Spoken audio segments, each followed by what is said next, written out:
Hi, this is Michael Buffer, and welcome to the BoxHard Podcast. Hello, everyone. This is Mikey Garcia. Yo, it's your boy, the odd guy himself, Malik King Scotty. Hi, I'm Charlie Edwards. This is Fast Eddie Chambers, and you're listening to the BoxHard Podcast with my main man, Joey Coastman. Hello everybody and welcome to episode 162 of the BoxHard Podcast. I'm your host Joey Coastman. I'm joined as always by the infamous, the elusive Mr. Ayaz Sumra. Ayaz, how you doing? I'm good, Joey. Yourself? Very good, my friend, very good. Let's start with a review part of the show. I'm going to start in a place called the Sophia Hotel in Thailand. Now, this bill was very much a last-minute bill from my understanding. The cheeky little man, the very, very cheeky little rascal, Cheyaphon Moonsri, the man with a record of 51-0, he took on a guy at late notice called Mektison Marganti, who had a record of 2-9 with one draw. A horrendous mismatch on paper. It ended up being a unanimous decision over 6 rounds in favour of Cheyaphon Moonsri. He's now 52-0. Floyd Mayweather, boy, oh boy, you need to get back in that gym to catch the record of Cheyaphon Moonsri. That's it from Thailand. Moving out now to the Chesapeake Energy Arena in Oklahoma, USA. Let's start here with the undercard. We had Cletus Seldin, 21-1. He got in there against Nelson Lara, who had a record of 17-10 with 4 draws. One thing about Seldin is he can really bang, and he showed it here. A first round knockout for Cletus Seldin. What a way to end the year there for him. Also, we had Egis Kavalauskas. His record 20-0. He took on Roberto Ariaza. Ariaza was 17-0, undefeated. It was a KO in the third round for Kavalauskas. He also defended successfully his NABF welterweight title, and I also think it was the WBO Intercontinental title as well. I think he had both belts. He defended, like I say, successfully there with a third round knockout.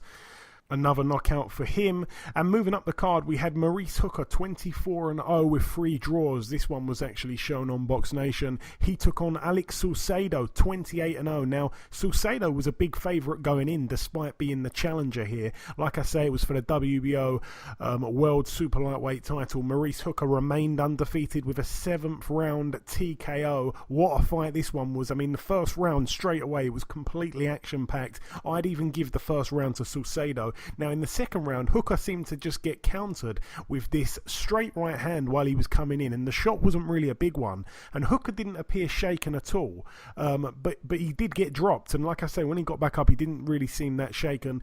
He actually came alive in the late part of the round, though. I mean, he was going after Salcedo. He responded like a champion, but it was certainly a 10-8 round for Salcedo.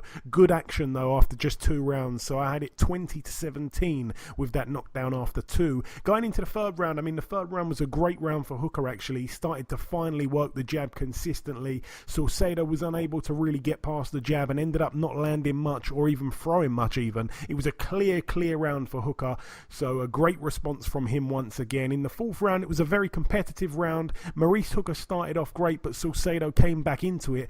I would probably edge that round to Hooker or even perhaps score it even. The fifth round was actually arguably a 10-8 round until the last 5 seconds. I mean, Hooker was laying on the ropes. His defense was leaky. He looked all over the place, and he was allowing Salcedo to just tee off on him.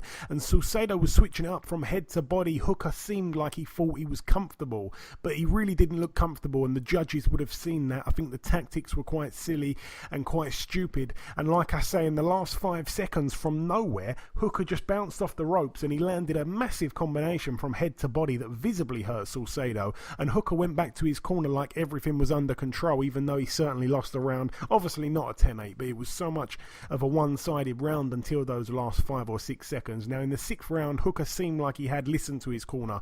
They said to him, stay off the ropes, start getting behind the jab. He did that, and he was moving, he was hitting and moving, he was boxing and moving, and Salcedo's left eye actually was cut in that 6th round. Now, in the 7th and final round here, Hooker decided he was going to just go straight straight on the attack, and as soon as he came out from his, from his corner at the start of the round, he went straight on the attack, and Salcedo ended up being hit by a big right hand from Hooker. Now, Salcedo's knees dipped badly, but he didn't actually fall on the ground. He sprung back up and bounced into the ropes. He would have gone down, so the referee did give him a count.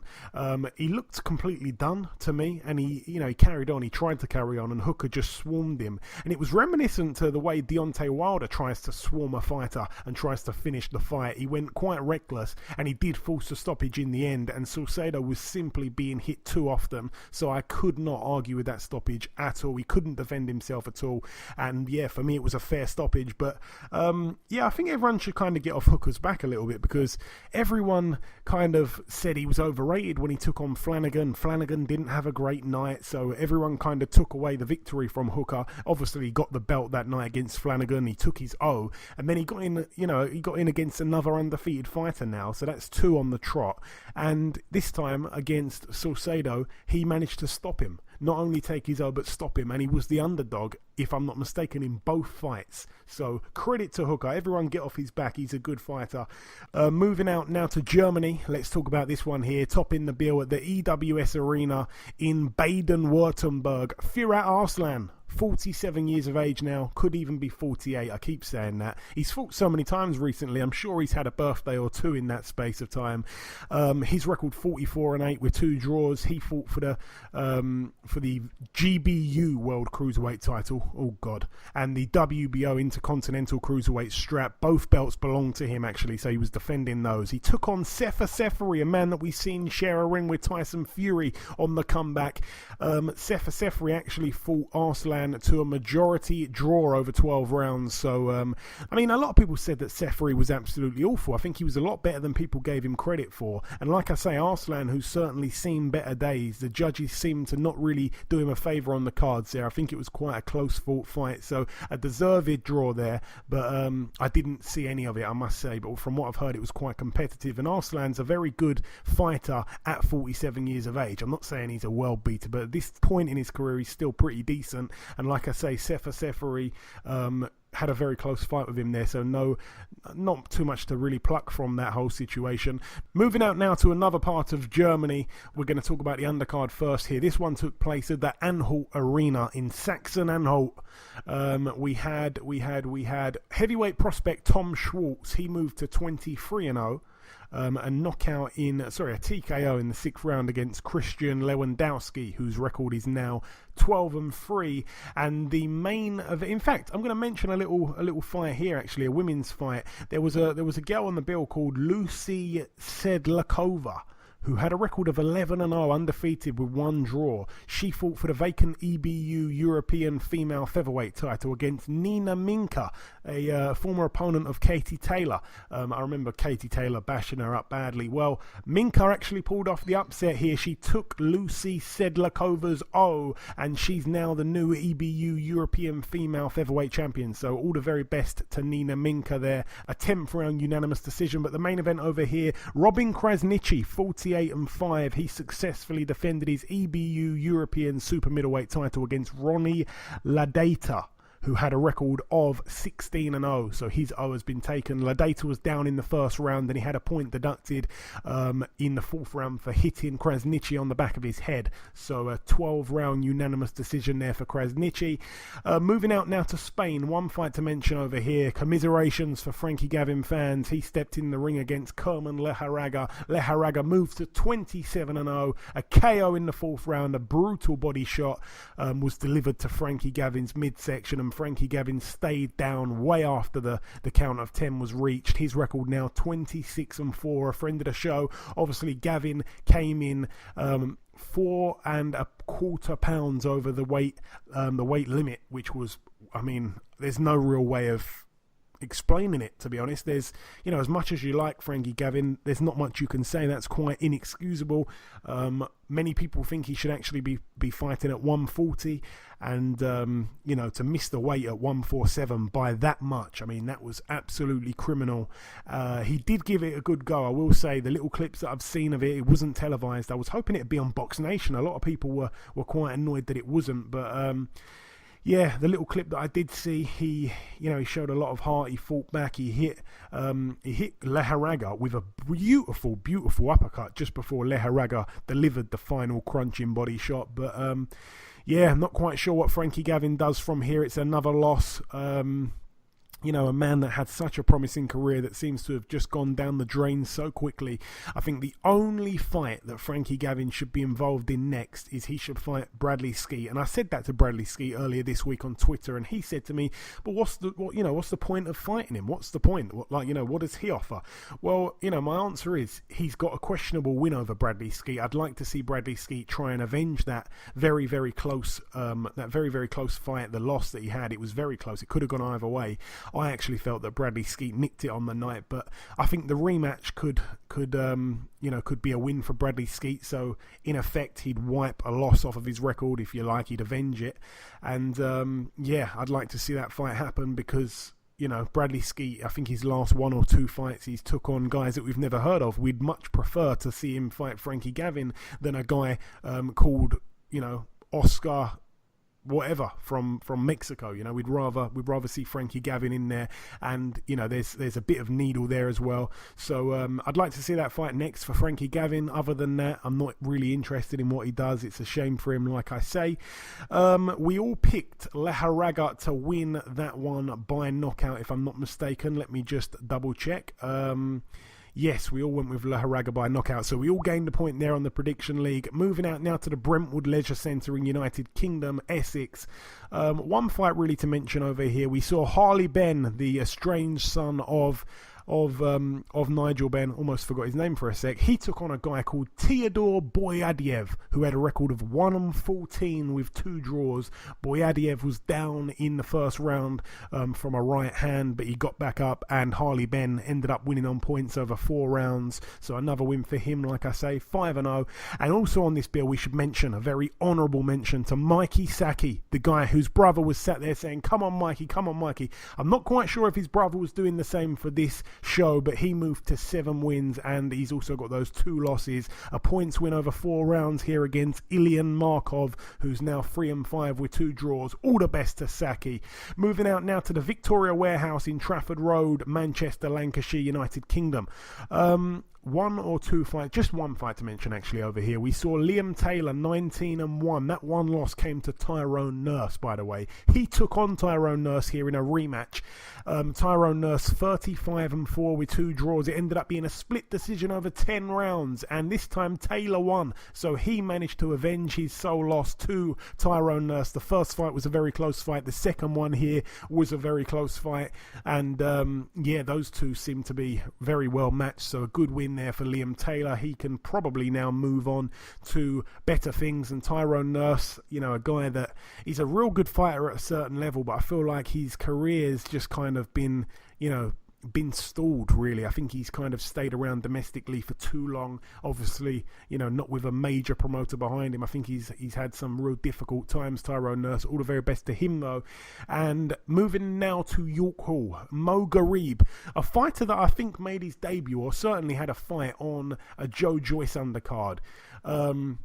I think Mo Garib did something with Haymaker Ringstar maybe for one fight, and I remember him being interviewed before the fight at the David Hay gym, the Haymaker gym, and I remember Garib, they were asking him questions, and he was kind of like, he didn't really know anything about anything else but boxing. All he cared about was winning, and his whole life was completely dedicated to boxing. I think he'd done a run on the way to the gym. Like, that's how dedicated this guy was. He was serious about his business. He was there with his mother.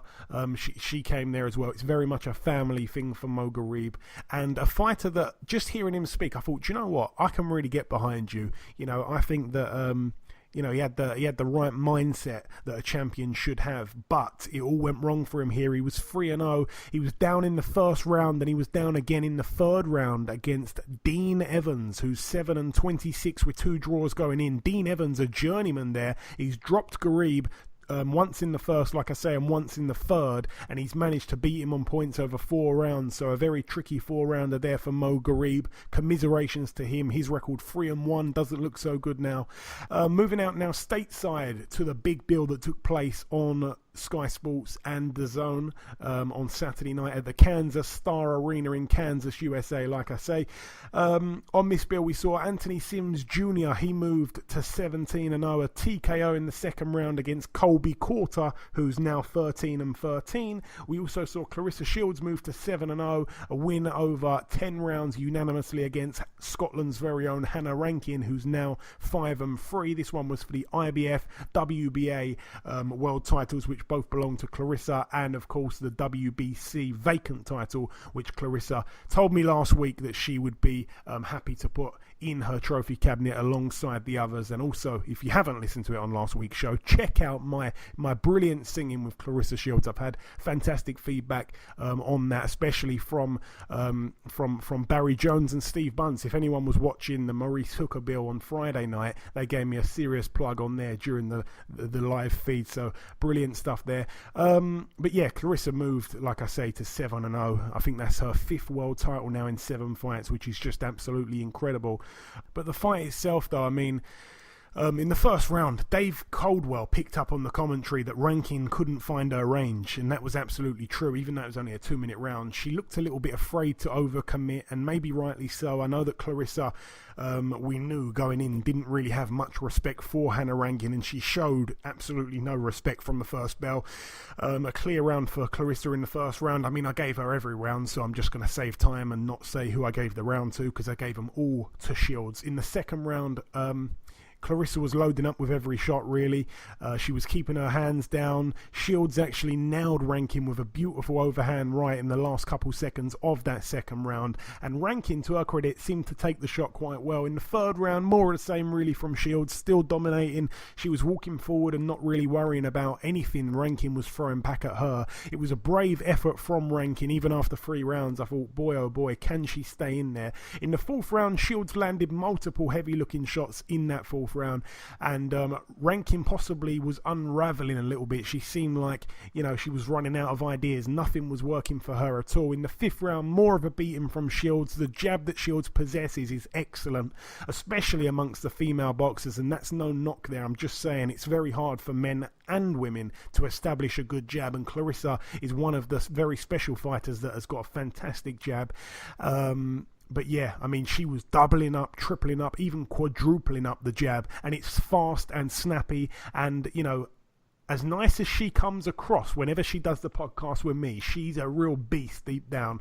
And in the seventh round, Shields seemed to hurt Rankin a few times, and the spite in Shields was crazy. I mean, she was a woman on a mission. She was vicious. I think Hannah Rankin was so lucky that this was a 2-minute round contest and not 3-minute rounds. I think Hannah probably wished it was a 1-minute round contest. Every round would be over in, the whole fight would be over in 10 minutes. But her corner at the end of the 7th actually said that she should let her hands go more, which for me was quite scary advice. And in the 8th round, it was a decent round actually from Rankin. She certainly lost it still, but Clarissa looked to be a little bit frustrated. I think she wanted the knockout so badly, and I think Hannah was tougher than perhaps we all thought she was going in, especially Clarissa. I think Clarissa was so angry that she hadn't put her away already.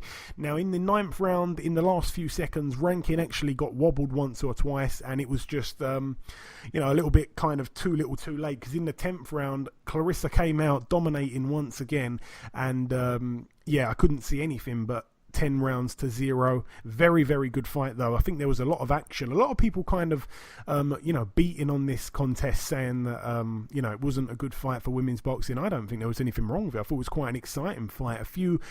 I'm not going to mention any names here, but a few other female boxers went to Twitter to start hating on it and stuff like that. Oh, bore off, please.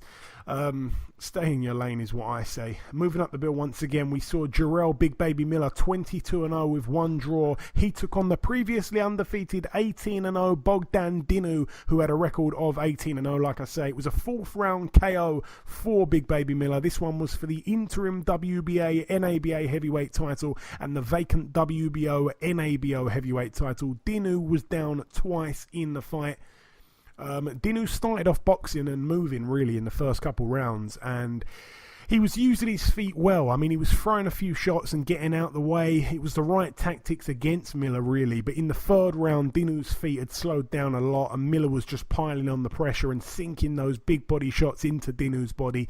And like I say, in the fourth round, Miller dropped Dinou with a nice combination, finished off with a left hook upstairs. It was actually a right to the body, doubled up, then a right uppercut, then a left hook on the temple, which finished it. And down went Dinou. I mean, he got back up bravely. He carried on, but he got dropped about 10 seconds later, and that time he didn't beat the count. Sky Bet had a nice bet boost, actually, before the fight. They had a lovely looking bet boost. I don't know if anyone's familiar with the bet boost. It's like, basically, it's like enhanced odds. And it said for Miller to get the knockout in rounds 1 to 3, it was 8-1 or something. And I fancied that. I put a little bit of money on that. And then, of course, as typical as it can be, he ends up stopping him in the fourth round and not the first, second or third. But yeah, that was what it was. Moving up the card once again, we saw Brandon Rios move to 35 wins inside 40 fights. He's also got 4 losses and a draw. It ended up being a TKO in the 9th round against Ramon Alvarez, the brother of Saul Alvarez. Canelo, of course, his record now 27-7 with 3 draws. Brandon Rios, I mean, he stepped up in weight for this one. It wasn't his weight class. Alvarez fought with the wrong tactics. He sat on the ropes and took Rios' shots. That and also the fact that Alvarez is extremely limited. I mean, he was tough to his credit. He's a tough Mexican, but that was about it. It was all Rios, even though he didn't look in great shape and he looked a bit fleshy. He didn't really look sharp either. It was poor quality, really, the whole fight. I mean, he's signed a deal now with Eddie Hearn, so it'd be interesting to see what happens with that. And the main event, I think it was the main event, I'm not quite sure. No, sorry, it wasn't the main event because it was a few fights down the bill, but for some reason it comes across as the main event on the page that I'm looking at it on. Gabriel Rosado, 24-11 going in, took on Luis Arias, 18-1, friend of the show. This fight was not televised in the UK, so I haven't seen it, and I've been advised to not go and see it because apparently it was absolutely awful. It was for the interim WBO Latino middleweight title. How about that for a strap there? But yeah, Luis Arias was coming off a year layoff. He hadn't fought since the loss to Daniel Jacobs last year, and it ended up being a split draw over 12 rounds. Many people actually saying that Gabriel Rosado should have got the victory and was quite unlucky to get a draw.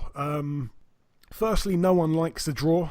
Secondly, I had real ambitions of Luis Arias doing good things in the sport and big things in the sport. And I feel a little bit gutted for him, really, because I know that he really takes boxing seriously and he really believes in himself and all that, but a draw against Gabriel Rosado, I mean, that's not a good look. That doesn't tell me that you're going to be a future world champion, so I'm a little bit gutted for him. That's 2 bad performances in a row now. I'm not sure that he certainly can't afford a third one in a row, but I'm not sure he's even going to get another big chance like that on TV. I think that he's running out of opportunities there. It's been a shame, really. I mean, to think that he was once an undefeated high-flying prospect with Floyd Mayweather, and then he obviously went to Rock Nation and and that didn't work out for him. Just like the Floyd thing, it didn't work out for him. Floyd actually was, the day before he was going to drop him from his promotional stable, I think one of the other fighters at Floyd Mayweather Promotions tipped him off and said, listen, Arias, tomorrow you're going to get dropped by Floyd. And he was so confused. He said, why? I mean, Floyd hasn't even spoken to me. And I think Luis Arias turned up at the gym and tried to confront Floyd, and all the bodyguards got in his way, and Floyd didn't say a word back to him. It was very odd. I mean, he kind of got dumped by Mayweather, and then he went to Rock Nation, and his whole career kind of turned into a bit of a stalemate, and then he got dropped by them, if I'm not mistaken. It certainly didn't work out well. And then he finds himself on 2 Eddie Hearn shows, and they've both been bad performances, so not the greatest thing in the world there for Luis Arias, but as a friend of the show, I wish him all the very best. And just before we wrap up the review part of the show, the last bill to mention happened on Monday of this week, actually, earlier on this week at the Hilton Hotel in Mayfair, London, United Kingdom. Topping the bill, we saw Boy Jones Jr. 18-1 with 1 draw. Now, he stepped in against Craig Evans. This one was for the WBO European lightweight title. It was vacant, so the belt was on the line for both guys. Craig Evans, his record 18-2 with 2 draws going in. Now, it ended up being a unanimous decision over 10 rounds, so Craig Evans is the new WBO champion. Also on the bill, we saw Willie Hutchinson. He got a win over Ferenc Albert. He moved to 6-0, and I think that was about it really to mention from that one there. It was a Nordhoff Robbins charity event that Frank Warren puts on once a year, so credit to him for doing great things there for a fantastic charity. But that really wraps up the review part of the show. Just before we wrap up part 1, the last thing to do is to welcome guest number 1. Ladies and gentlemen, please welcome the former IBF Flyweight World Title challenger. It is, of course, Mr. Charlie Edwards. Charlie, welcome back on the show. Thank you for having me on, Joe, like always, mate. It's always my pleasure, Char. So we last spoke back in April. It was just before your fight against Anthony Nelson. Now, obviously, you went on to win that fight in devastating fashion, a brutal finish in the 3rd round. Arguably the performance of your career. Would you agree? Yeah, definitely, 100%. It was probably the performance of my career. It wasn't my toughest opponent to date. But, yeah, it wasn't my toughest opponent because of, obviously, I fought for the world title. And I feel that although I got beat in it, I still performed out of my skin for that fight. It wasn't the way I wanted it to go. But I still showed a lot. But, yeah, it was. And it was a brilliant knockout. It was a knockout real performance. And to think, like I say, that Anthony Nelson had an extremely competitive and exciting fight against Jamie Conlan. Now, I'm not comparing you and Conlan as fighters, but in terms of your performance, both of your performances against Nelson, I mean, all I can say is wow. Yeah, I know what you're saying. Yeah, I think the performances shown for themselves, to be honest. But Jamie's a great lad and a very good fighter in himself. So you can't really compare 2 fighters. Styles make fights, and that's what it comes down to. Now, of course, you haven't fought since that Nelson win, and I know that you were hoping to fight sooner than December 22nd. You were hoping to fight, I believe, in October, November, if I'm allowed to say that. What actually delayed that from happening, Char, if you can say? It's just big fights take time to make, and I'm still learning about this. Like, my Casemiro fight come around very quickly, and it just happened straight away. Where this fight is a fight we've been having to look at options of what world champion that we was going to go and pursue. We tried a few things, didn't come off the plan. They got offers elsewhere, and they wanted to go that way. But also we were sitting around trying to bait out Yafai again. That never happened. So really, it was just like kind of big fights take time, and to get people to fight you is hard. Especially when I believe I am a world-class fighter, and I believe I'm a big risk for anyone. So unless the world champion wants to come over for a certain amount of money that Eddie's willing to pay, that's the only way to do it. And now it's officially on. Cristofer Rosales will come back to the UK for what I believe is the 4th time, and it's going to be taking place on the White versus Chisora 2 undercard. Now, what do we know about Rosales, Char? Obviously, like I say, we've seen him a few times now.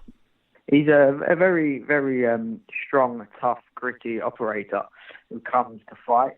He apparently punches very hard. He's got a good knockout ratio. He is very one-paced, but he is fit, and he'll be there the whole way through the fight. But there is a lot of flaws to him, and there's a lot of opportunities to be able to catch him clean and to outbox him. And obviously we saw him last time out against Paddy Barnes. He demolished Paddy Barnes, really. And we've also seen him lose both of his other 2 fights I mentioned on British soil, to Selby and to Yafai. Now, everyone talks about Rosales' size, but when I've actually looked at it, he's only half an inch taller than you, Charlie. People forget that you're very big for flyweight also. Yeah, I'm a very big flyweight, a massive flyweight at that. So I'm not only big as in tall, I do hold the weight well. You can see that my stature and my strength is there. So it's not a big thing about him being big. If anything, I prefer to fight taller fighters. And like I say, I'm not in this game just to win a world title at one weight. That's not my goal. I want to go through weights and I want to win world titles. And that's why I'm dropping back down to flyweight, because I believe I can beat Rosales. I believe I can beat most of the world champions in the flyweight division now. So why not go down? It'd be a sacrifice and a lot of hard work, but I'm actually making my way easier than ever because I'm doing it properly. When I've done it 2.5 years ago against Casemiro, I didn't really know the pro game. I didn't know how to make the weight the best way. I was doing it a very amateurish way. So I've learned a lot of experience over the last 2.5 years, and I've been able to put that now and realise I can make flyweight. And I think once I get past Rosales, not looking too far ahead, but the division's open for me. And obviously, like you mentioned there, that fight that took place quite a while ago. Now, that was the last time that you'd actually made the flyweight limit, because it seemed as though your future was going to be at Superfly. You've kind of answered my question a little bit in what you just said, but how difficult or easy has it been to make the weight? Is it harder or easier than you anticipated it'd be to get down to flyweight again? Well, I obviously I'm not walking around on flyweight limits now. I'm not. I haven't hit the 8 stone limit now, but where I am in camp right now, I could have made it for my last fight against Andy Nelson, and I did have a laugh with my coaches. So I just went weighing at flyweight just to have a laugh and just to prove I can do it to everyone, and that will be like a big uproar that I've made flyweight for a super flyweight contest. And he was like, "No, don't be stupid. Eat up. Make sure you make the weight easy, comfortably." And we'll just focus on this and then look to pursue that. But we know we can make it now. And I was like, all right, sweet. So then I knew I could make the weight. It would have meant maybe not eating the night before my weigh-in. But let's be honest, most fighters don't do that. So I knew I could make it comfortably. And when I rehydrated up, I knew I could be as strong as I was that night. And the performance I put on there and the strength I can carry down to flyweight, I've matured a hell of a lot. And I've grown into a man. And I've realised how to be an ultra professional now and to do the weight from weeks in advance, dedicate my life to it, and I'm stronger. I'm more of I'm like a man. I've probably got more muscular as well, which makes me be able to drop a little bit more water from my body. And like I say, I hate to bang on about old times and all that, but people forget that if you'd have won that fight on the Brook Golovkin undercard, you would have become the quickest Englishman ever to win a world title. Now, a lot of people seem to overlook that fact. What you tried to do there was absolutely, you can't blame you for trying to do that. It was absolutely unbelievable. No shame in losing that fight. Obviously, Casemiro and Rosales, they don't fight like each other at all. But did you learn anything in that in the Casemiro fight that you can bring into this fight so that the outcome is very much different? Yeah, I learned a hell of a lot. Like I was very young and naive to the sport of world boxing, and I believe that I've walked the road. I know what it's like to do fight week. I know what it's like to do the public workout. I know what it's like to come close to close head to head with a world champion and warming up for a world title fight and walking out in front of a 20,000 O2 arena. When really my back was up against the wall against a 2-weight world champion who was a massive explosive puncher. So I've lived it. I know what it's like to get hurt. I know what it's like to be down on the canvas. I've gained all that experience and know what I did wrong and how I went into the fight wrong and how I wasn't preparing right for fight. So carrying that through now, I believe I'm 100% ready. I've gone away. I've been sparring with Ryan Burnett, a unified bantamweight world champion he was, don't forget. And when we sparring, the spars are nip and tuck, very, very good spars, very competitive spars. I went over to the Ukraine, I sparred Dalekayan, I've been sparring Filipinos over there, a super bantamweight Ukrainian also. So it's like I've been around now, I've done my proper work, I've put in the groundwork and I've sparred world champion after world champion, and I know now what it is like to mix at that level, and now I am ready, and I will show that on December the 22nd. And your rival Kal Yafai defends his world title this weekend. He takes on Israel Gonzalez. What do you make of that fight, Char? Oh, good luck to him. Hopefully he keeps on winning, and I'm sure he will. It's a hand-picked opponent again. Someone who was ranked below me, actually, at super flyweight when he was giving it all the bigging about, because I ain't in no rankings, I won't fight you. But then he went and picked someone who was below me. So kind of contradicts himself, but good luck to him. I hope he goes on and wins. I hope he puts a good performance in. It's all building the fight, and all my focus on now is December the 22nd. That fight is going to happen in the future, mark my words. And when it does happen, it's going to be massive, and I look forward to that. But right now, I'm just focusing on Cristofer Rosales and yeah, I'm going to go and put in a big performance and actually introduce myself to world boxing. I'm a serious competitor. People look at me and they don't realise how much I've come on because they haven't seen me a lot in the last 2.5 years because I had a lot of fights where I wasn't being pushed. I wasn't hungry for them fights because at the end of the day,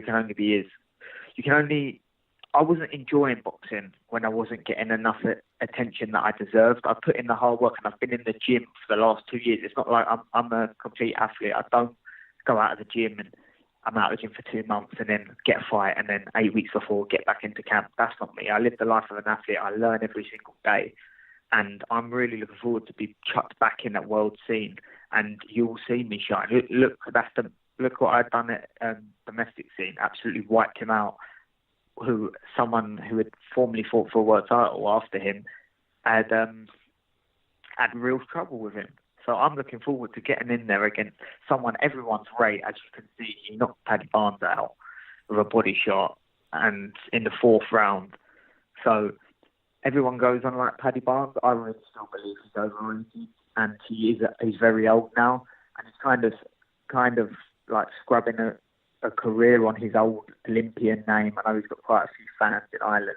Just actually seen an interview of him saying that he's the main man at flyweight. I don't know who's deludedly told him that, but he basically has said that he don't want to fight no British fighter, as in me, Selby, or my brother. He just wants to fight at the world scene. Well, when I win this world title, he'll have to be fighting me, and that's, I know I'm going on. That's another story, but. Yeah. Ooh.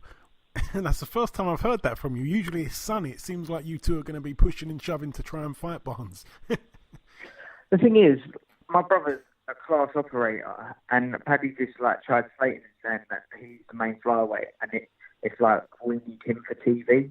I'm not being funny. I'm not being disrespectful or rude, but I'm fighting on a Sky Sports box office, and I think it's chief support. And he's bringing my name into it. I just don't really understand it. He wouldn't even get close to my brother, and that's the fact of it. Yeah. But no, back on to just briefly about Kal. Like I say, he said something this week about he wants unifications in 2019. So like I say, should you win and should he win on this weekend? We have to make a catch rate, don't we? When I win this WBC world belt, no one cares about flyweight or super flyweight, especially the British public. They don't understand the difference between 3 pounds weight difference.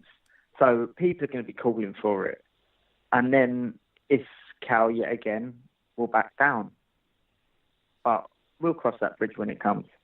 Yeah, we certainly will. But yeah, like I say, Sonny's win the other week over Ryan Farag. Now, I know that we were actually sat pretty much together ringside. What a performance from Sonny. I mean, he did everything but knock Farag out. He simply couldn't have dominated more than he did. He really announced himself right there. A proud brother moment for you.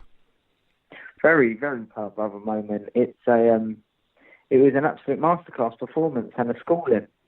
And that performance does him no justice because a lot of people won't want to fight him, even more so now. So I would really think like my brother is fighting in 2 weeks before me, fighting for a title against. I don't know. Actually, I don't know if I'm allowed to say it. Yeah. No, you're not allowed to say released.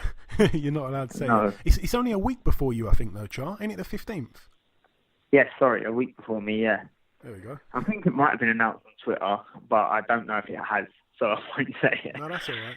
But he's got a very good fight against someone who caused a very tough night's work. And he'll go out and do the same and put another masterclass on. Absolutely. So like I say there, your fight's a week after his. Will you be there at the, I think it's the Brentwood Leisure Centre. Will you be there to support him a week earlier? I'm absolutely gutted, but I won't be there to support him. And sometimes in this sport of boxing, it's a very mad world, but me living in Sheffield now and a week before my fight, the biggest fight of my career and to date, that I can't be travelling down and coming up because that could take a percentage off, and at this world level boxing, all it takes is 1% to be out and it can change your night's work, and he understands that. And it's just what my coach has said as well to me. So I'm gutted, but I'll be supporting back home. And I'm in no doubt that he'll go and put a masterclass in. And I'm sure 7 days later he'll be with you in London. Now, Yeah, I must get your take on the fight that's happening, not this weekend, but the weekend after that. Char, Fury Wilder, talk to me. Oh, it's a mad one, isn't it? Like, because it's a hard one because you think about it on two different spectrums. You think about how much Fury's put his body through abuse and how far he went away from the game, and his last performance hasn't been that great. So you would think that I think about it and I think, Wilder's gonna be too much for him. But then on the other hand, I'm like, no way can you bet against Fury at anything. These are the kind of fights where Fury just makes everyone eat their words. So it's such a hard one to actually pick. But I could see why people would say, oh, Wilder's going to knock him out. And then I could see why people saying, oh, Fury's going to flit around and mess him up and outbox him for rounds. So I just don't know which one to go. It's one of them ones, isn't it? It's one of them mad fights that you just don't know, and you can never bet against Fury because he's always proved everyone wrong. He certainly has. It's one of those fights, like I say. But of course, we certainly want Fury to win. I want Fury. Yeah. 100%. I want Fury to win. Yeah, 1,000%. Yeah, for sure. And finally, Char, just before I let you go, any closing words at all for the listeners or anyone that may be listening? I just want to say thanks for having me on. You always support me and always give me exposure. Thanks for everyone listening in. Mark my words, on December the 22nd, I will be crowned WBC World Champion and the new. And the new. Charlie, you already know this, my friend. I wish you the absolute best for the 22nd. Hopefully next time you're on the podcast, you will be accompanied by a beautiful green and gold belt. I will be, don't you worry about that. Okay, now it's time for part 2 on this week's show. This part, of course, the news part. Ayaz, take it away. What you got? Vijender Singh has signed with Top Rank. Yeah, a bit of a weird one, really. I mean, obviously, we know that, this guy was like a Bollywood actor. He was a policeman, and he did fantastically well, actually, in the amateurs. People forget that. And then he turned pro, and he went with Frank Warren, and, they put on 1 or 2 shows in India. And I'm not quite sure what happened. The relationship just broke down. There's not really been many words said on it. And he kind of disappeared into oblivion. I mean, he was supposed to take on Lee Markham, if I'm not mistaken. And then that fight fell through. That was a great fight that I was looking forward to. And, he disappeared. And then he's now signed with Top Rank. And they've got plans to make boxing big in Delhi. So it's fantastic for the Indian fans. And all the best to Vijender Singh. I just want to see him in big fights. So, I'm all for it. Anthony Yard will be on the undercard of Tyson Fury fight. Yes, December the 1st. No opponent announced just yet. I'm guessing it's going to be another American opponent. I know this will be the second time that Yard has gone out to the States and had a fight. The last one was on a huge undercard. I think it was Canelo Liam Smith in a massive stadium. And now this one's on quite possibly the biggest undercard of the year. So a fantastic opportunity for him. I'm hoping that the opponent, even though there's not much time to find one, I'm hoping it's a decent enough opponent. But then again, he did fight about a month ago now. So, hopefully it's the last subpar opponent for Yard, and 2019 we'll see him stepped up. Nathan Gorman will fight Alex Leopai on the Carl Frampton undercard. Yeah, big step up there for Nathan Gorman. Obviously, Leopai, he's not like a well beater, but certainly from Nathan Gorman's level, it's a humongous step up. Leopai has been in there with the likes of Vladimir Klitschko. Obviously, lost that by knockout in the 5th round. He had a bad spell from 2014 to 2015 where he lost to Malik Scott at home. I remember Malik Scott went on the road for that one. Then he lost to Manuel Char. But since then, he's been undefeated, and that was back in 2015 May. So since then, he's been undefeated. He's had the 3 fights. Admittedly, one of them was a draw, but he had a rematch with a guy and knocked him out in a round, so he's doing okay. He's been around the block. He's much more experienced in terms of pro boxing than Nathan Gorman, but it's a fight that I like. And Leopai can bang, and to be honest, he's quite a tough guy. So if he was able to stop him early, Nathan Gorman, then that would be a huge statement. So I'm all for that fight. I think it's a brilliant step up, and can't wait for that one. Brian Jones will fight Oscar Rivas on January the 18th. Yeah, Oscar Rivas, an undefeated fighter, I think, that fights out of Canada, but he's Colombian, and it's all a bit bizarre. But yeah, he didn't look too great in either his last fight or the fight before. I think it was on Box Nation, if I remember correctly. And yeah, I mean, he's been treading water for a while. He was a good amateur, Rivas, and now he takes on Bryant Jennings, which I think is quite a solid fight, quite a good fight. And if he is as good as what some people say, then he should beat Jennings. I think Jennings, to some degree, without being disrespectful, has ended up being a little bit of a gatekeeper. So yeah, I mean, if he can get past Jennings, then fair enough. It'll be interesting to see what happens, but on recent form, I'd have to say Jennings would probably go into that as the favourite, and he's a friend of the show, so all the best to him. And Martin Murray will fight Hassan Ndam on the Carl-Frampton undercard. Yeah, like we say, I mean, we mentioned just there about Nathan Gorman taking on Alex Leapai. This is another brilliant fight for that undercard. It's turning out to be a fantastic bill. Ever since Sky have confirmed that White and Chisora is going to be on pay-per-view on the same night as Warrington and Frampton, it seems like Frank Warren's gone, do you know what, we've got to really make sure that we've got a wicked card from top to bottom. So I'm liking that, and this is another fantastic fight, like you say. Hassan Ndam, a friend of the show, former world champion himself, a very tough guy. I think the one downfall about Ndam is I don't think that he's, even though he's tough, I don't think he takes a shot fantastically. So him against someone like a Lemieux, we saw that, or someone like a Triple G, I don't really give him much of a shot. But when he takes on someone like Martin Murray, who's not a big puncher, I give him a huge shot. And I actually think that he could end up probably beating Martin Murray. But yeah, a brilliant fight. Very much a 50-50 fight. Let's not get that wrong.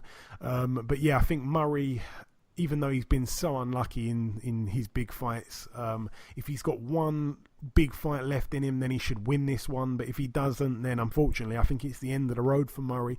But yeah, and Ndam, he's a brilliant fighter, man. Let's not take that fight for granted. Anyone that's big fans of Murray, do not overlook Ndam. He's a quality operator, a true one. Liam Williams will face Mark Heffron on the Carl-Frampton undercard. Yeah, another fight for the undercard. I mean, Liam Williams was supposed to be taking on JJ Metcalf. That all seemed a little bit messy. Metcalf I think he injured himself a little bit, and then the fight was going to get called off, and then he's actually decided that actually he's okay and he can fight. And Liam Williams basically said, no, can't be bothered with all that. You've missed your opportunity now. And he now takes on Mark Heffron, an undefeated prospect who's being highly touted. So that fight for me is probably even bigger and probably even riskier. JJ Metcalf would be kicking himself a little bit, but yeah, that's a brilliant fight, and perhaps he takes on the winner. But yeah, it's a chance here to see how good Heffron is, and a chance to see how good Williams is above this kind of level, because everyone believes that Williams is a decent fighter. I say everyone, I mean I do, and he should beat Heffron. But then again, if Heffron is as special as what some people believe, then he should beat Liam Williams. So it's a brilliant fight. I wouldn't say it's a 50-50, it's probably a 60-40 in favour of Williams in my opinion, but still a cracker for that beautiful undercard. Daniel Dubois will headline a show on December the 15th on the BT Sport live at Brentwood. Yeah, the Brentwood Centre. That's the place that Anthony Yard headlined last time out when he fought. Also on the undercard, because there's been no opponent confirmed for the main event for Daniel Dubois, but on the undercard, Bradley Skeet fights. Also, Sonny Edwards is in a good fight. So yeah, really, really looking forward to that one there. On the 15th of December at the Brentwood Centre. Is that it for the news, Ayaz? Yep, and that's it for the news. Thank you very much, Ayaz. Right, moving over now to the preview part of the show. We're going to start at the Casino de Monte Carlo Salé Médecine in Monaco. Few fights to mention on this bill. We have Daniel Ustinov 4-0. He's in an 8-rounder against Marcos Mojica. Mojica's record 16-2 with 2 draws. Of his 16 wins, 12 are by knockout. He's a fighter from Nicaragua. So yeah, looks like a little bit of a banger there. That one should be quite interesting. Also on the bill, we've got Michael Hunter, my dear friend, 15-1. We'll be speaking to him in a few moments' time. Obviously coming off of that brilliant knockout against Martin Bakole. It was just over, I think it was just 5 weeks ago, and now he steps in at late notice to take on Alexander Ustinov. I think he's had about 10 days notice for this fight, and I'm not talking about 10 days from today, I'm talking about 10 days when fight night comes, so he hasn't really had long. I think he arrived in Monaco on Monday or I think it might have been Tuesday. I think it was late on Monday. I will ask him. And obviously Ustinov 34-2. He was training to take on the 6'6" undefeated Olympic silver medalist from China, Zhilei Zhang. But Zhilei Zhang pulled out of the fight. I'm not quite sure why. And Michael Hunter's been drafted in here. So obviously Ustinov 34-2. Like I say, those two losses. One came to Char last time out, which was actually 1 day away come fight night from a year ago when he got beat by Char over 12 rounds for the vacant WBA regular world heavyweight title when he was down in the 8th round of that fight. But he's coming off a year layoff, which isn't great, and Michael Hunter's coming off a fight 5 weeks ago, which isn't great. So both men are in similar boats in terms of their preparation, I'm guessing. But Ustinov's been training for a completely different kettle of fish, a guy that's 6'6", and obviously Michael isn't that. Michael's a small heavyweight, and the other guy's quite a big one. But yeah, Ustinov's going to be the much bigger guy here. He's obviously had a proper training camp for this fight. He is 41 years of age.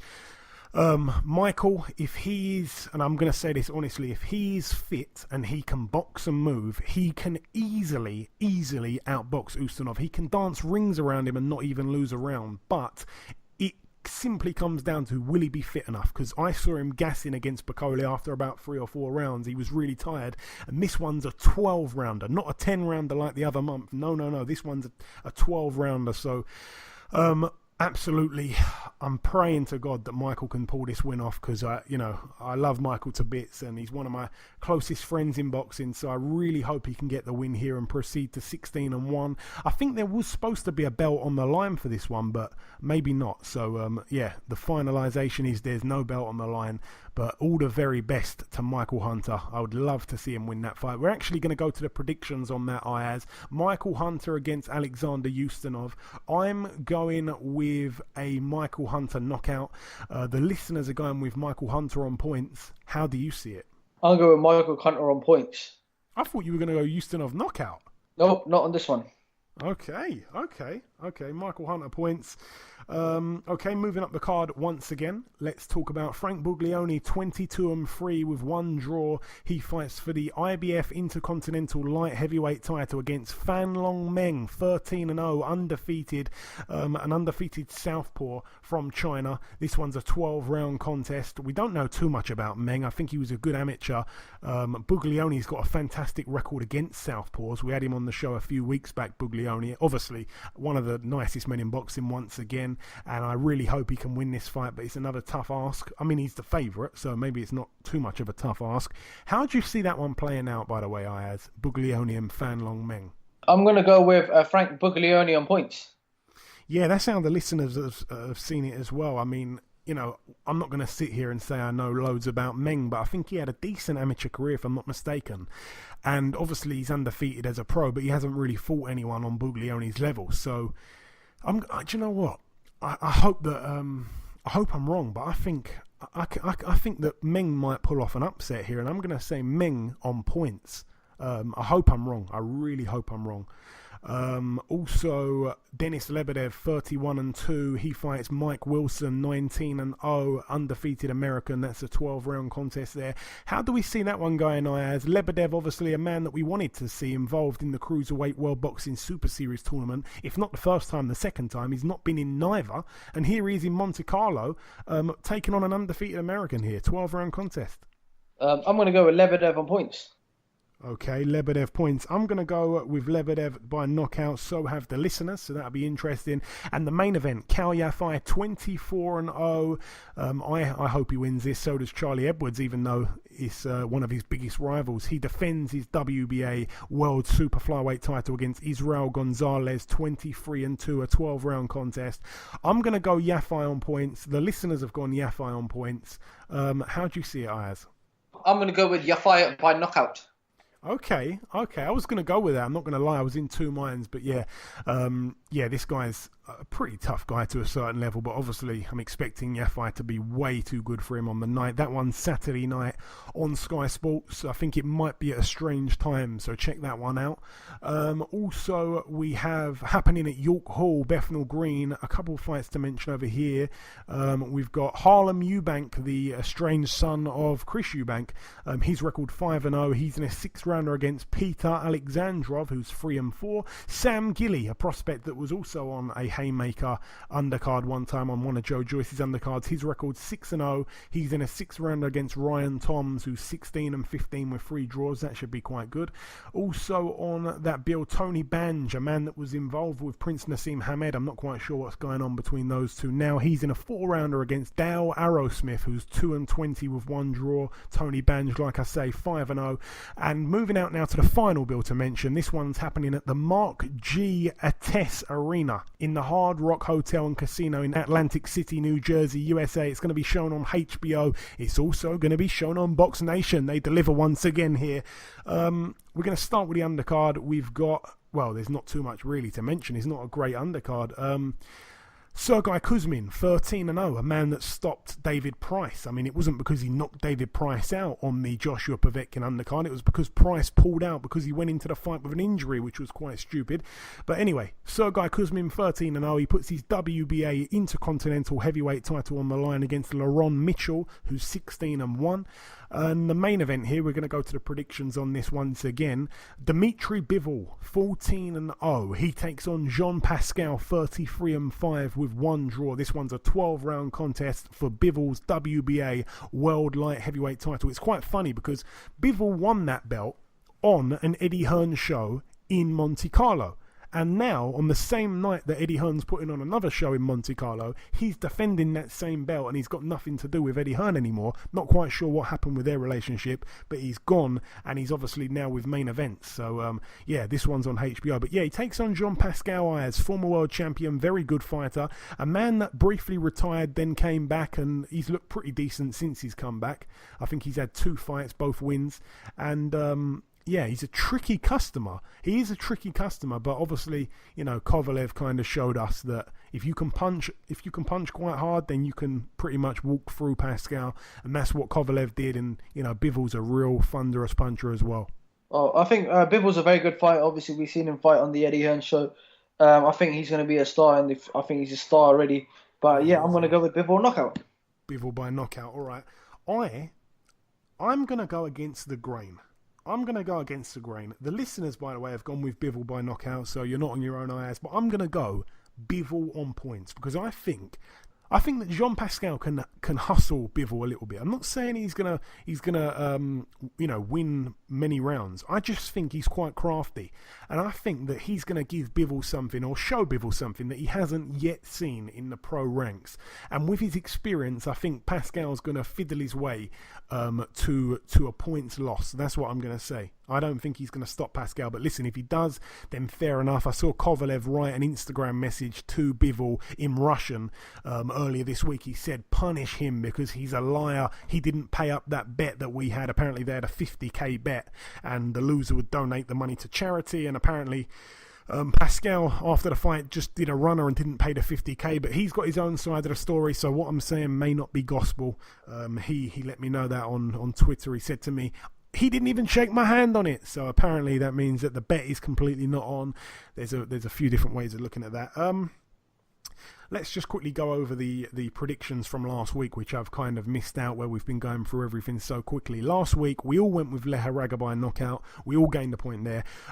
We all went with Shields by knockout. That didn't happen. We all went with Arias on points, and that didn't happen. We all went with Miller by knockout. That happened, so we all gain a point there, so that's 2 points gained. And then we were divided on one other fight, and that was Rios against Alvarez. You and the listeners' eyes both went with Rios on points. That didn't happen, and I bravely went with Rios by knockout. So once again, I've gained more points. I think it's about 3 or 4 weeks in a row now, so you can imagine how I'm feeling. Absolutely brilliant. But yeah, that is the end of the preview part of the show. We brought you guest number 1. We brought you the review and the preview. We brought you the news. Ayaz, you did fantastic on the news. Just before we wrap up part 2, the last thing to do is to welcome our second and final guest. Ladies and gentlemen, please welcome the 2012 Olympian, the former Cruiserweight World Title Challenger, and the new IBO Intercontinental Heavyweight Champion, Mr. Michael Hunter. Mike, welcome back on the show. How you doing? Very I'm good. man. Welcome to be. I'm glad to be back. It's brilliant to have you back, Mike. So we last spoke just before that Bakole fight. Now, you were a huge underdog. No one gave you a chance. You said you'd knock him out. No one believed you, but it didn't make any difference to the outcome of the fight. Please, if you can, walk us through that fight round by round. Well, the first round, I think I felt like I started too fast. I just watched the fight for the first time. I set a pace that I knew he couldn't keep up with. And, I even, had a little trouble keeping up with it at the time. But I just felt like, the first couple of rounds that he was going to go. I was expecting him to fall before that. But, I have a major will, so I know that's what got me over. And, he was a big, strong guy. And, just going through the rounds, I was taking it, round by round. And hitting him with some big shots, and the way he was taking them was very surprising. And then, he threw some big shots back at me. I was never really worried about being hurt or anything like that, as you could tell how I fought. Not that I wouldn't want to say I gave him no respect, but I just felt like, I was the superior fighter. And, towards the end, I definitely proved it. Now, you tired pretty clearly during that fight, but I still had you winning pretty much every round despite that. I think I probably gave Bakole maybe 2 rounds, despite yourself being tired and despite how strong Bakole is. Did you feel in control during that whole entire fight, or were there moments where you perhaps weren't as comfortable as others? Yeah, like you said, there was maybe just very certain spots in maybe 2 rounds where I wouldn't say that I was out of control, but I would say that he was coming on strong and trying to give it. And I felt like it was his last hurrah. Once he couldn't get me out of there, and he tried to do is give it all he could, all his strength. I felt like that was his last hurrah. He was giving it the rest he could, and it was in the 7th, 8th round. He tried to hit me with he did hit me with some decent shots. But, I took it and I looked at him in his eyes, and I think that's when he called it quits. I was trying to keep a good pace on him, going to the body a lot. And, I know when he gave up is when he, if you watch the fight in the beginning, I tried to reach out and touch his hand. And which he didn't reach out and touch my hand, which was, that's a good thing. But when in the 4th or 5th, 6th round, one of them rounds, he tapped me on my shoulder. And basically, he basically did the same thing I was trying to do with him, is give him respect. He tapped me on my shoulder, and I knew right from there that he was done. He quit. He called it quits. He gave me my respect, and I earned it right then and there. So I knew it was only a matter of time. If I just keep the pressure and keep hitting him with these big shots, that I would get him. I actually knew I was going to knock him out, even though it was towards the end of the 10th round. I still was very confident. I thought I was going to get him out in the 9th. But he did some tactics to stay in there a little longer. But once I knew that I could land some decent shots and I was in a good position to let my hands go, I knew I would do that, and it would be, a good combination, and we were going to be taking it from there. Yeah, and like I say, a fantastic stoppage. I think you gave the referee one just for good measure on the end of it. The final. Yeah, that was for him not stopping it. That was for him not stopping it. Now, the final question on that fight. I mean, the following day, the day after the fight, obviously you were resting up in your hotel, and I called you to let you know the scorecards at the time of the stoppage. Now, 2 judges had it a draw going into the final round, the 10th round, and the other judge had you just 1 round up. And I want to kind of ask you, what was your reaction to me telling you that, Mike? Because at the time, you were pretty speechless. I don't think you reacted because you couldn't say anything when I told you that. You couldn't believe it. Yeah, I still feel the same way, and even going in the fight, I knew I was, anytime I go to somebody's hometown or I'm going to try to take somebody else's title from them, I always put myself down 1 or 2, So I kind of knew I was going to be down, but I felt like I did enough to win the fight, even with the 2 rounds. Like you said, you gave him 2 rounds. That's 4 rounds, and that still doesn't beat, 10, So I wasn't totally surprised by it, but I was a little disappointed in how they would try to do that to me when I felt like I outpunched him 4 punches to 1, every time. And I kind of kept that count in my head. I would punch him 3 to 4 combinations. Anytime that he would hit me once, I would hit him 2 or 3, 4 times, So I kind of kept that count in my head. Boxers, we kind of tend to do that, even the rounds and stuff like that. But so when you told me about it, I was just, it was jaw-dropping, but, I had to swallow it because I kind of knew that something like that could definitely happen, and that's why I pushed for the knockout. It all amounted to nothing in the end. Screw it. You won the fight in fantastic fashion. The judges were not needed whatsoever. Now, you went back to the States with a new belt. More importantly, you went back to the States with a new T-shirt. Wink, wink. But when you got back in the States, Mike, what did you do in terms of training and or resting in the period before you got the call for this fight that we're going to talk about in a moment? Well, this boxing thing is not seasonal. It's not like other sports. We don't really play it. So there's no seasons involved. So when I got back home, I got right back to training. But, when we say training, we're talking about softer stuff, recovery stuff. I did take some big punches. I got cut on both my eyes a little bit.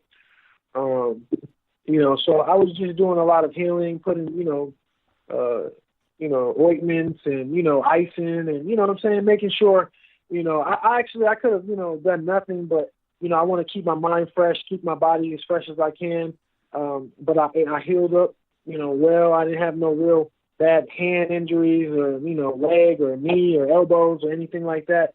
And if I had anything, they probably, doing the ice baths and, the softer stuff, stretching, yoga, things like that, of those sorts for the first week. And I do a little fasting to help me recover, get my body doesn't have to think about digesting food. It can think about fully recovering and doing what it's supposed to do as far as the healing process. So, I was fasting for about 2 weeks. And, I got a word of this, maybe like, a week after. But I just started doing a lot more physical stuff. Even when I'm fast, I actually, I still kind of do physical stuff. It's just not, hard and taxing on your body and stuff like that. So, training and stuff like that, that's like an everyday thing for me. So I'm definitely not out of shape. It was only a month ago, and I trained really hard for the Bakole fight. So, I'm ready. And like I say, out of nowhere, you've jumped into a fight here on Saturday against Alexander Ustinov. Now, he was set to take on Zhilei Zhang, a Olympic silver medalist, but obviously Zhang pulled out the fight. He's 6'6". He was an undefeated pro. So obviously Ustinov was preparing for him. But like I say, you've stepped in his place. How much notice in total, Mike, from the first kind of moment where you decided, yes, I'm going to take this fight, up until the actual fight night, have you had? Could you repeat that again? I'm sorry. That's fine, Mike. I'm saying, since you first decided, yes, I'm going to definitely take this fight against Ustinov, how long ago was that compared to the actual fight night come Saturday? Is it about 10 days, something like that? Yeah, it was about 10 days. Even though I make my own decisions, I always talk to my team, and everybody was thought I should, go for it, and it was a go. And they know that I've been training and still keeping my shape and stuff like that. So, we were ready. Everybody agreed, and I looked up Ustinov and, seen that he has a lot of experience. He's a big guy. I feel like they're trying to make me the David of all these Goliaths now. So, once I seen his energy and, I measured him out and, we made our decision as a team. I told him I wanted to go with it. And the fight, like I say, happens on Saturday in Monte Carlo. What should fans expect to see from you come Saturday, Mike? Is it more of the same, what we saw against Bakole, or is it a completely different version of you? I'm pretty sure you're going to see every fighter is different. So every fight is going to be different. I don't really try to approach the same way because everybody has a little different style, different height, different reach and way they go about things. Yeah, I think it's going to definitely be a different type of fight. I would predict a knockout, and I don't know what round, but I'm people see me as a nice guy with a nice smile, but they're gonna see that I have a mean streak in me, and so I'm not sure exactly what the game plan is, how I'm gonna approach it, but I know I'm gonna probably do a lot more boxing. I watched the Bakole fight, I guess for the first time. Yesterday. I never really watched the whole fight. Obviously I was in it, but when I watched the fight, I noticed that I never really took a step back unless, he came very forward. I was basically foot to foot with him basically most of the fight, and especially in the earlier rounds when I could have made the fight a lot easier, probably got the job done a lot easier and still got the stoppage. So I'm going to try to implement that a little more, combinations, lateral movement, and things like that. And Mike, what do you know about Ustinov? Because obviously, you haven't had that much time. You haven't really had ideal preparation for this whatsoever. Have you had much time to kind of check him out? And like I say, how difficult is it to come up with a game plan with just a few days, really, to prepare for it? I'm very adaptable, man. Like Bruce Lee, they say I'm like water, so I just try to adapt to, I see his attributes, what he's good at, what he's not good at, and we're going to stay away from the things that he's good at and attack the things that he's not good at, so, however the fight turns out, you'll see me implementing those type of things. But I know, yes, I have not got an ideal training camp, but this is boxing and nothing really goes as ideal. The moment you get in the ring and the bell rings and you throw that first punch, something right then and there is probably going to go not as planned. And I want to get your reaction to Tony Bellew and Alexander Usyk the other week. Did you happen to watch it at all? I did. No, I did not watch the fight, but I did see the little knockout clip. I don't know if we talked about it before, but I kind of predicted that Usyk would win by unanimous decision. I did not think he was going to get the knockout, I thought. But I did say that Tony Bellew was, he was talking about retirement and stuff like that, which is, to me, is not a good sign. It's never a good sign for winning a fight of that stature. You know what I'm saying? It's just like, that's more of a payday thing and, your last hurrah and stuff like that, which, they made the fight, so any man could have won. But, when you're talking about odds and, energy and stuff like that, Usyk's still very hungry and, he's fired up and stuff like that. And, to hear a fighter talk like Bellew was, even though he had a difference, he talked a little different during the fight, coming, previous, like in the press conference and stuff. He was very, he's a game guy. So I didn't think he would just, if he was going to go out, he was going to go out in the shield. But it was kind of expected. I wasn't surprised. Yeah, I think many people agree. And coming down to the final proper question now for you, Mike, two men that you know very well clash next weekend. Wilder versus Fury. Talk to me, baby. Man, I love that fight. It's going to be hard for Tyson. Tyson has a lot of little hurdles that he's going to have to cross over as far as his mental state. He's saying he's the best. He's in the best place mentally that he's ever been and physically. But also Tyson's a big talker, and he's a very confident person. But confidence doesn't justify clarity. When you see something, you see something. When you're confident, you've seen all you can see, and then you're going off of what you hope. So I'm not really sure that Tyson. He's the better boxer, better skilled fighter. He's had enough time to prepare for the fight. It's just like when you're not in those type of that great shape. it's harder to take punches. There's a lot of tangibles that come with fights like that. And but I could see Tyson winning a decision, and I also can see him getting knocked out. So I'm not sure exactly what to put my money on, but I know it's going to be a great fight, and I probably wouldn't put my money on it. Tyson has done some major things in his career.